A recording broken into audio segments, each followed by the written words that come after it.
Illegal यानी इसमें एडिटेशन का भी नहीं है, यह इलीगल डाइवर्जन का है। इस डाइवर्जन के माध्यम से इन होलसेलर ने, जिसमें सहारनपुर का भी है, गाजियाबाद का भी है, वाराणसी का भी है, लखनऊ का भी है और कानपुर का भी है, इन लोगों ने इसको उन देशों में पहुंचाया है, उन राज्यों में पहुंचाया है जहां मद्य निषेध है, लेकिन वहां पे नशे के आदी लोगों को इसको लेने की एक आदत सी है, तो वहां पर उसका दुरुपयोग किया गया है, जबकि बिना चिकित्सीय परामर्श के इसका सेवन नहीं हो सकता, खासतौर पर बच्चों के लिए। एडल्ट भी चिकित्सीय परामर्श से ही इसका सेवन करता है। कौन ऐसा व्यक्ति है जिसने कफ सिरप नहीं लिया? खांसी होती है, हर व्यक्ति लेता है, लेकिन चिकित्सीय परामर्श से उसमें लिखा जाता है। क्योंकि पढ़ाई लिखाई से आप लोगों का कोई वास्ता है नहीं, इसलिए आप लोग हमेशा इस प्रकार की बातें करते हैं। अब बात पहले अब सुन लीजिए ना, आपने पूरी बात बोली तो हम लोगों ने आपकी बात सुनी, आप लोग चिल्लाते रहे तब भी हम आपकी बात सुनते रहे। अब कम से कम हमारी बात तो सुन लें।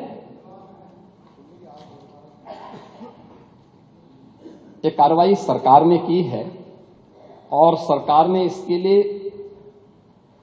79 अभियोग अब तक दर्ज किए हैं। इसमें 225 अभियुक्तों को इसमें नामजद किया है।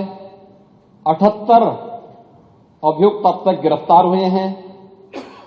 134 फर्म पर एक छापेमारी की कार्रवाई हुई है और इसमें अब तक जिन क्षेत्रों में ये आई हुई, अलग अलग राज्यों से जुड़े हुए यह सभी केंद्र हैं और मुझे लगता है अगर आप इसकी गहराई में जाएंगे तो घूम फिर करके वही मामला है कि वो कहीं ना कोई समाजवादी पार्टी से जुड़ा हुआ नेता या उनसे जुड़ा हुआ कोई ना कोई व्यक्ति उसकी चपेट में आता है। और इलीगल ट्रांजैक्शन भी जो हुआ है वह भी आपकी लोहिया बहाने के एक पदाधिकारी के अकाउंट के माध्यम से हुआ है। एसटीएफ इसकी जांच कर रही है। इस पूरे मामले में हाईकोर्ट से उस पूरे मामले को एनडीपीएस के अंतर्गत इस मामले में मुकदमा चलना चाहिए। यह उत्तर प्रदेश सरकार ने इस लड़ाई को लड़ा है और उसको जीता है और इस मामले में कोई भी अपराधी छूटने नहीं पाएगा। और चिंता मत करिए, समय आने पर बुलडोजर एक्शन भी, उसकी तैयारी भी रहेगी।